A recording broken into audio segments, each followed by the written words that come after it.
last few steps. I bought this 60 amp circuit breaker so I could manually switch it on and switch it off if I don't want the battery to be charged as a DC-DC option. And I found this one empty spot. I believe not all the spots are always occupied, and the other vans also. I don't need an extra fuse, but it was the best way to connect it.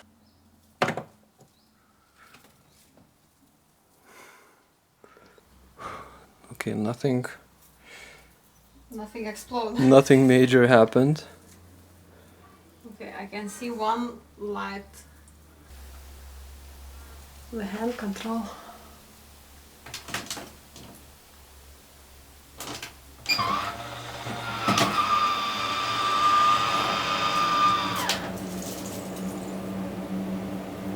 We have power. At least for now, because our batteries is fully charged before putting them in our electric system. Yeah, but we will check. We will test. But the first green lights, some happiness.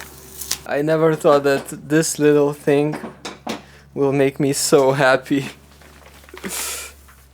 A little background noise because the Max fan is working.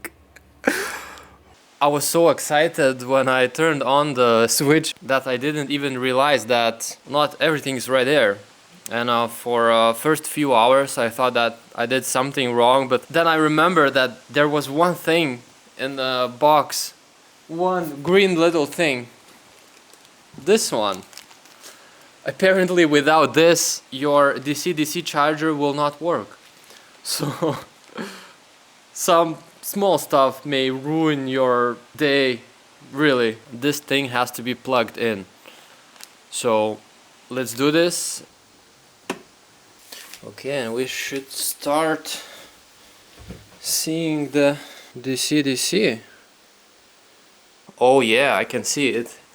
It was the 60 amp fuse I showed you before. In the beginning, when you connect the DC-DC charger, the function will be power supply, but you have to change it to a charger. Then enable the charger. Then the absorption voltage will be different. In my case it's 14.4, but you have to check on a manual of your battery.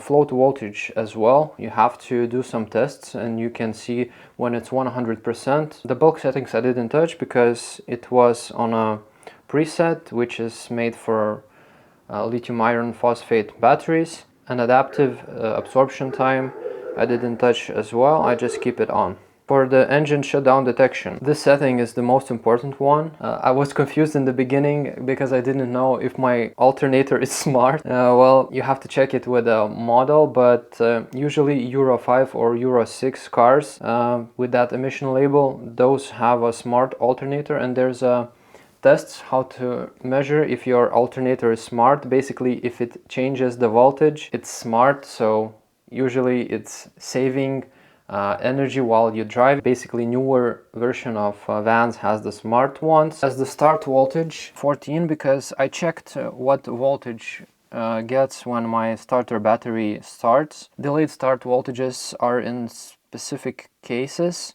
but I left it as it was on a default, and shutdown voltage is 13.1. Save those settings.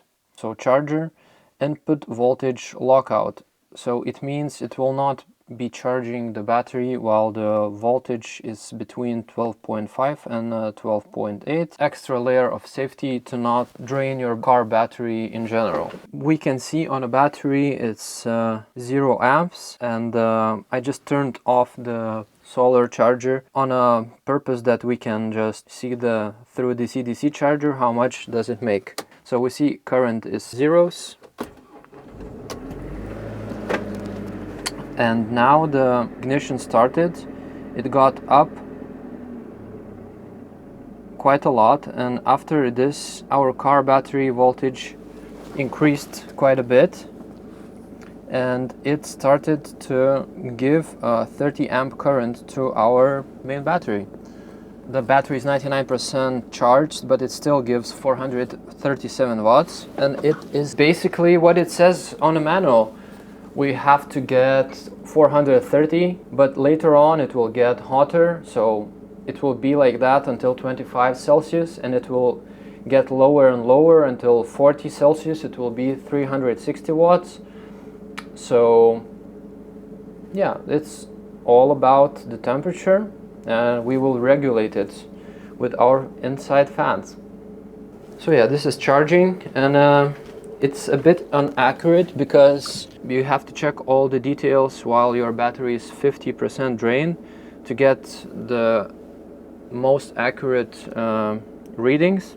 How fast we will stop losing the amperage, and so I turn it off. 3 seconds, 4 seconds, 5, 6, and it is down. So maybe 5 seconds or something like that, and we lost the voltage, which is perfect. The next setting, we can talk about the solar charger. For a solar charger, we have those switches. It's useful because we are switching them off while we don't want this to be charged, and while it will be minus outside. We are getting 10 watts or something like that, but it's already evening and there's no sun at all. I just wanted to share the settings which are optimal for me, and those settings are battery voltage 12 volts, max charge current 50 amps, it's default. Absorption voltage, as I told you before, 14.4 for our lithium phosphate batteries. Float voltage 13.5. We don't use equalization voltage and equalization as well. Temperature compensation is disabled because we don't have this Servo GX or some other tools which can regulate it internally in the all Victron system. We can just check what's the temperature, but we don't have this extra few $100 thingy to use it with the Wi-Fi or something like that. Yep. When your battery will be full, it will start on a float mode. And lastly, I will share the smart shunt settings. You can change the name of your devices pretty easily. Go on the device, the name you want to change, settings, 3 dots, product info, and there you can edit the name. In the beginning, you have to choose your capacity of your batteries. In my case, it's 400 amp hours. Charged voltage is 13.5. As it says on the manual, it's 100%, and it starts turning on a float mode. Discharge floor, this setting is dependent on you. Some people are using lithium batteries from 20% till 80% to preserve the lifetime, but I am not one of those people. I will just put the 5%. Tail current is 2%. It's standard for lithium batteries. Charge detection time is 3. It's a standard default setting as well. This Puchert exponent is important if you have gel batteries, but I will not talk about those. 1.05 is a perfect number for it. This information is based on 10 tutorials I watched on YouTube from people experience and from people who are doing this for others as a business. Charge efficiency factor 98%, current threshold 0.1 amps, and time to go averaging period 3 minutes. Those two are standard default options for lithium batteries. State of charge, you can put it manually, but after some time you can just calibrate it. Smart shunt can detect your state of charge while charging and discharging fully, so it knows the whole picture and can do it quite accurately.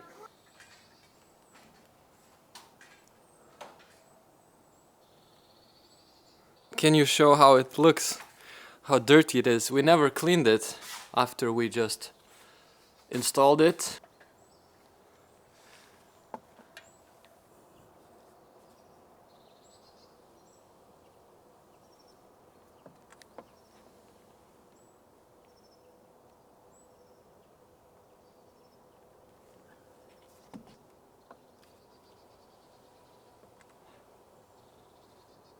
And this Bluetooth app is just amazing.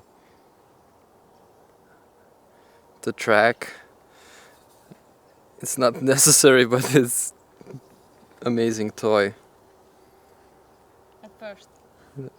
Well, yeah, at least now. It's 10 in the morning.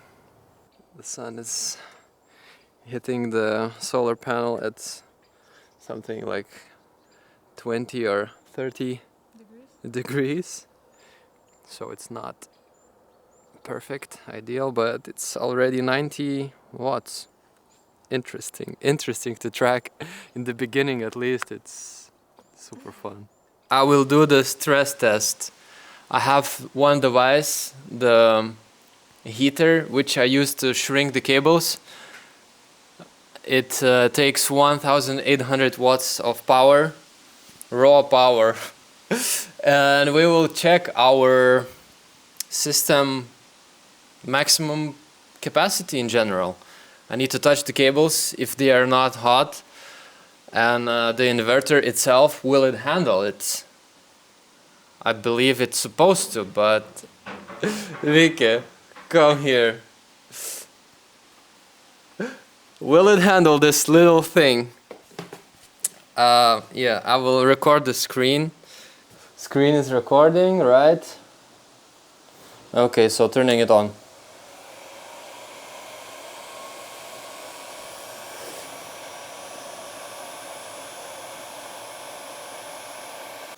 Okay, and now to the phase 2. Wait.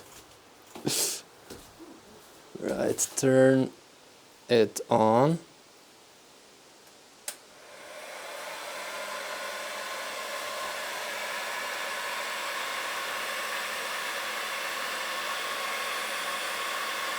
$1,800.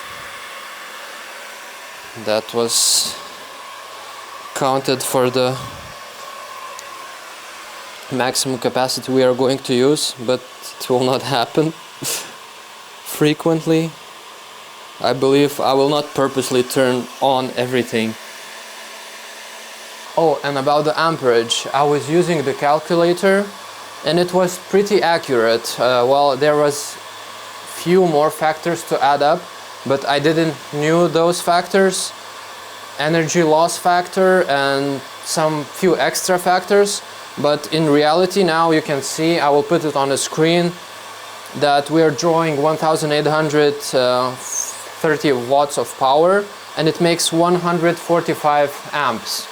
So yeah, so you can know on average that 1850 is around 150 amps.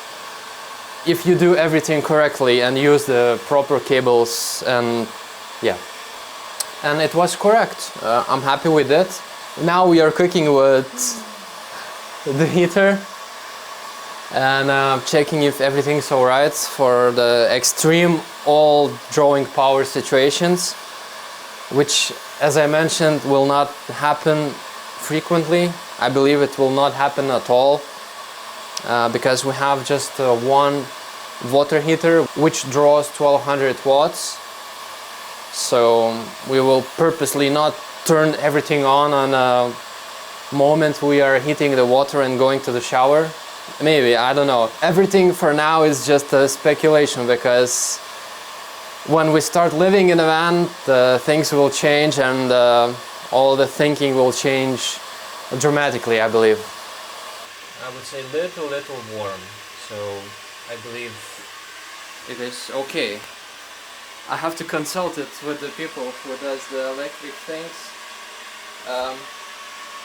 Yeah, it is getting a little warm. I believe it's the maximum, as it's supposed to be.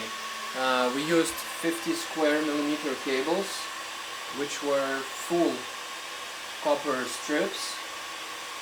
And yep, let's keep the test going. Right, we are still cooking. Maybe Vicky, you checked how long we did this? The inverter is a little warm as well. I think it's the inverter is the same warmth as the cable at some points.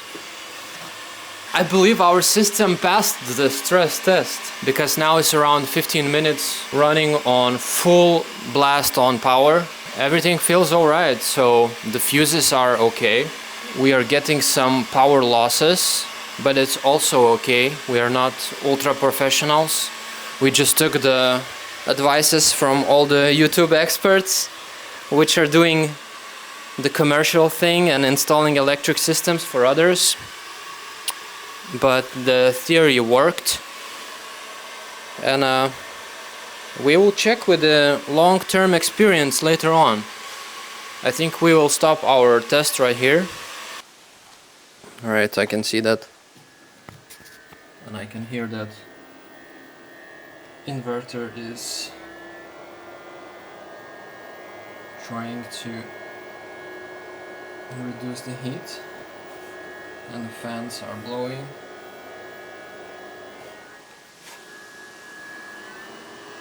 Yeah, they're right here.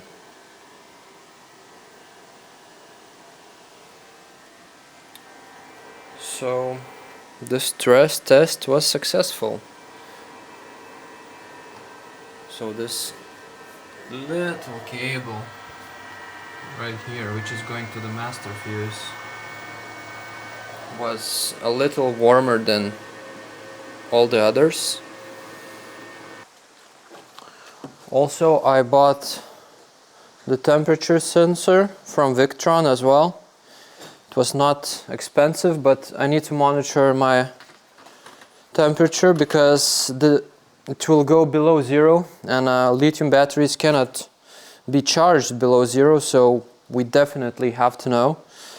Well, there's an option to have an expensive battery which can self-heat, but in our case we just invested more into capacity of the battery, not in the self-heated version.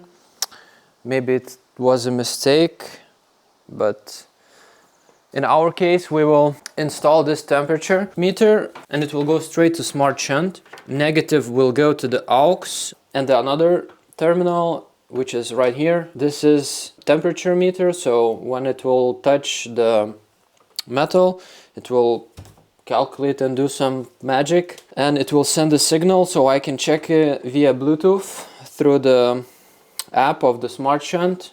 So at any point I know what the temperature my battery is, and it will go right here. Also, it has a small fuse right here, so it's safe to use it. Short little tip: if you want your Lynx distributor lights to indicate when the fuse is blown, there was a cable which was attached in the box. Just cut it at one side. After cutting this original cable, you can see that there's 4 little cables inside, and the yellow is positive and the black is negative. The last thing you need to do is to buy some kind of device which will transform 12 volt energy to 5 volt energy, since this green light indicator requires 5 volts.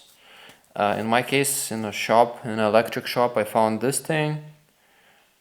I believe everyone will find a different thing, but the main thing is that we need to transform 12 volt energy to 5 volts. So that's what I will do. So basically it will go like this, and then I will attach this 8mm rings so I can connect it to the same Lynx distributor bus bar. And after some time I came up with this little cable which will take 12 volts right here, transform it to 5 volts, and we'll give it to Lynx distributor, where we can see the green indication lights. By theory for now. Let's go and check it. And all of this little thing went over here.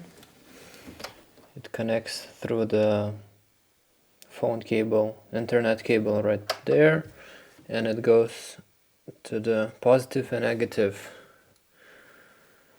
side of a bus bar. So you can see the green light over here. If everything's alright, it's green in the middle. If some fuse is blown, you will see red in the middle and red in the side where is failure. This little hack costed for me around $5 and 1 hour. Yeah, it's kind of useful thing to have if you want a clean setup. Got through all the settings, we did the stress test, and I will finish the video right here.